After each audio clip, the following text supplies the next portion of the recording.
Crusaders, folks, they get the win in quarterfinal number 1, 37 points to 15. We're going to go through some key events and stats, and you guys can let me know your thoughts. But ultimately, I think this one went pretty much according to the script. The Crusaders were supposed to run out pretty comfortable winners. They've done it. They scored double the tries. They scored 3 penalties to 1. Ultimately, a wee bit too easy for them, but the Reds did give them a bit of a battle in the first half. Dominant scrum for the Crusaders, eh? You know, when you're having to substitute one of your props in the first half because you're absolutely under the pump, things aren't going that well. Threatened to be a little bit of a kick fest early.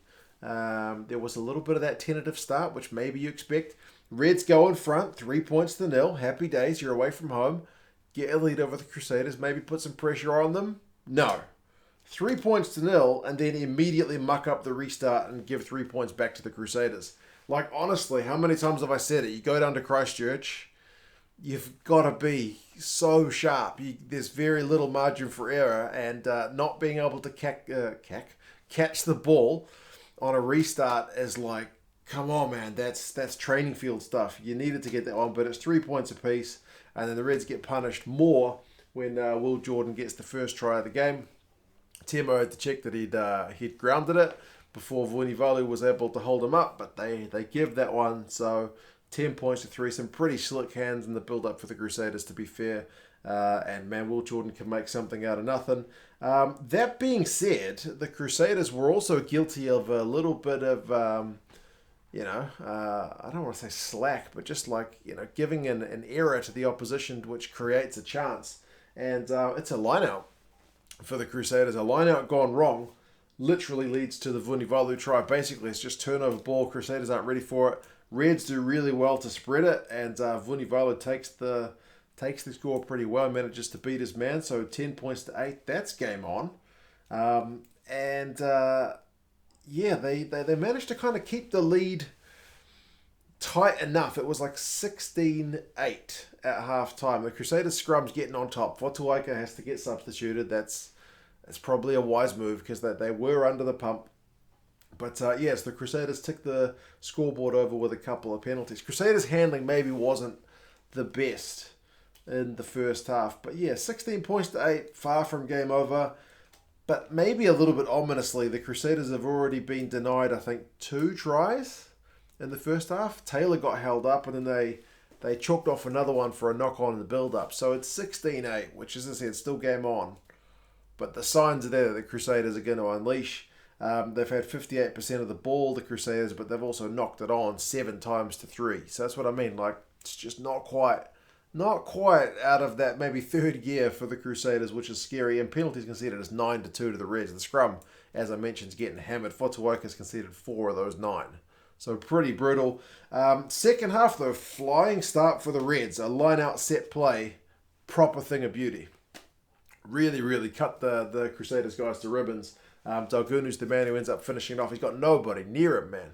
It's unbelievable. It's such a beautiful training ground move.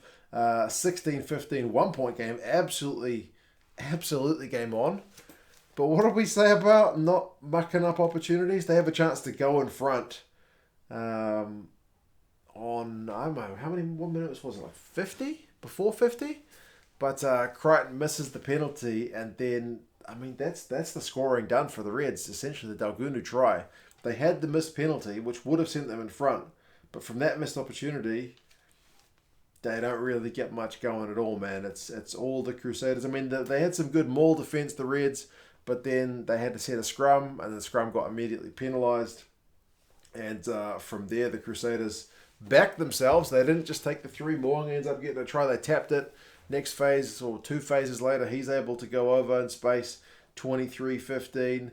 Blackadder did go off injured, and it looked pretty serious, which is maybe a very troubling one if you're Ian Foster and also Scott Robertson in terms of coming up games for the Crusaders and the All Blacks. But, Reece, if you were down and out about Blackadder getting injured, Reece put a smile on your dial with, again, just elusive running, man. Like, you can't give that guy any space because he'll just double it with that kind of jinking, driving run that he does. So that was when, for me, the game was over. Will Jordan Leicester Fainga'anuku in the build-up for that one, but Reece is the man who finishes it with a pretty wicked step.